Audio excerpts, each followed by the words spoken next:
And he goes, oh, fucking, I don't want to do that. And I go, why? He goes, because I don't look that good right now. My fucking ear's all blown out and shit. And I was just like, yeah, but you could be Snooki. And he goes, that's a good point, man. He goes, I can take a punch in the face. And I said, he goes, why not? But he goes, if anyone's Snooki, it's Flanagan. And I was like, well, Flanagan says you don't want to be Snooki. And Brian goes, who doesn't want to be Snooki? So when I told Walter about the show and when they both agreed to do it, we put the Widening Gyre second half on hold to concentrate on the fucking show.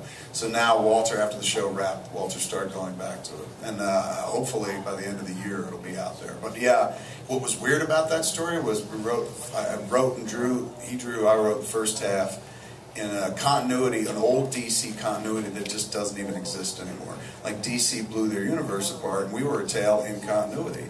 As much as people were like, no, you couldn't be, Batman pissed his pants. It was an in-continuity story. So once they blew apart their universe and shit, it was almost like an astronaut who leaves the planet and the planet blows up and you try to return and everyone's an ape or something like that. Like everything changed when we left. So now we come back to a place where we were like, well, what do we do in this instance? Do we still write for the old continuity? And DC's like, you can do whatever you want, man. If you want, write the last Batman story. And I was like, ooh. So me and Walt started kind of retailoring it to change the second half into the last Batman story because there's nothing to hold on to anymore. They've kind of gotten rid of that continuity. So we get to do Batman Goes Apeshit, which I'm delighted by, and we think we put him in the perfect place to go apeshit at the end of the first half of the miniseries. So we'll be getting back to it. Awesome. The second part was just, I don't know if you've ever addressed it before, but in TMNT I saw recently and I realized that was you. And I was the cartoon of the Turtles? Yeah, I was curious to know, like, why they play you. Because I feel like they made you to seem like a pansy and you probably could have, like, kicked that little kid's ass. In the cartoon? Yeah.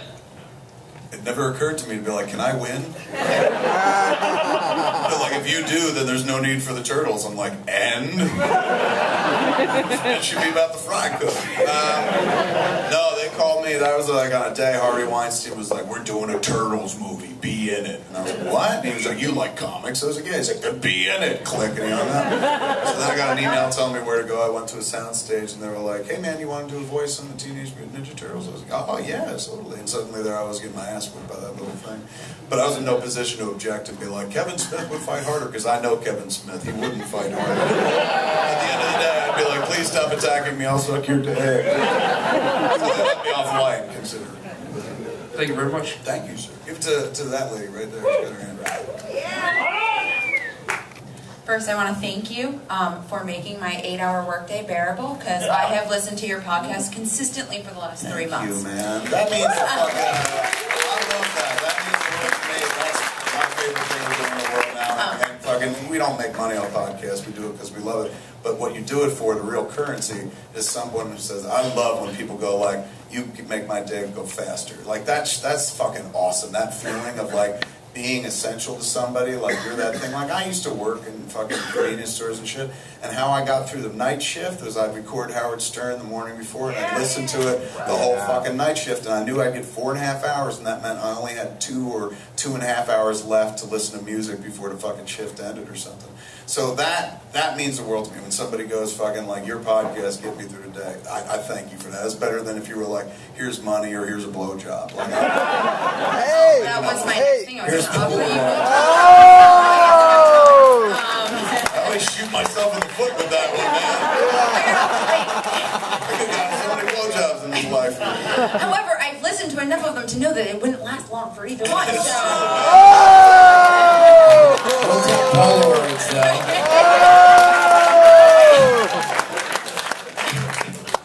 Not for nothing, but I last longer than him. I just Clearly.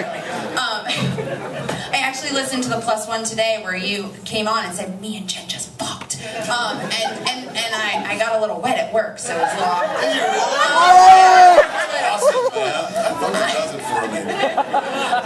So I'm all caught up on everything, because I just discovered Smodcast like 3 months ago, and I'm all caught up on Get Old and Hollywood Babylon, and I have to ask her, is Babylon going to come to Columbus? Yes.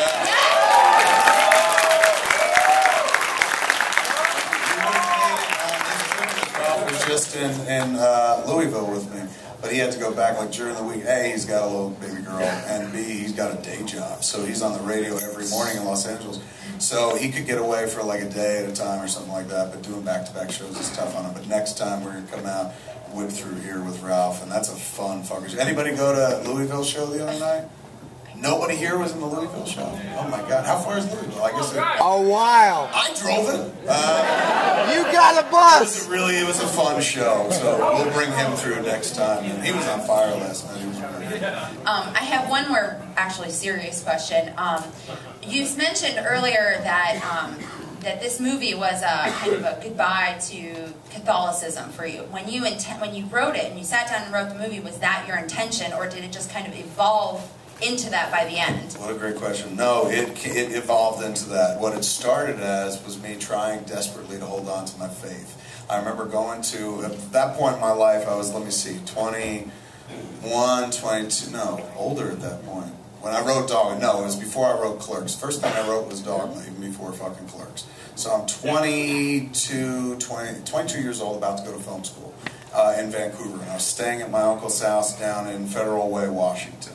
And for some reason, I was really thinking about my spirituality a lot, my Catholicism, because I was raised Catholic, 8 years of Catholic school, altar boy.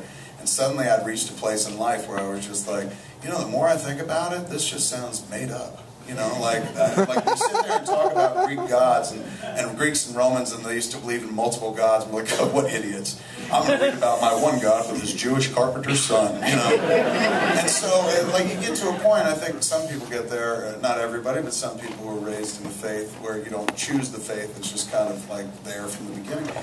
You start looking around and going like, this doesn't add up. You know, it's like the same moment you have when you're 5 or 6 and you're just like, I don't think there really is a Santa Claus. So there I was, 22, 23. Wait, there's no Santa Claus? Sorry. Or an Easter bunny. Or, yeah, well, Sorry. tell them that. Jesus, one's enough. But it was, I was feeling it, man. I was just like, I don't know how I feel about my faith anymore. And I remember I went to this, I was walking in the Federal Way neighborhood. Do we need to go get that guy? And there was a church, and I stopped in it, and there was I sat in the back, and I was just praying and shit, and there was a priest rolled by, and he was just like, hey man, you okay? And I was like, yeah, I'm fine. I was just having a little crisis of faith. And he goes, you want to talk? And I was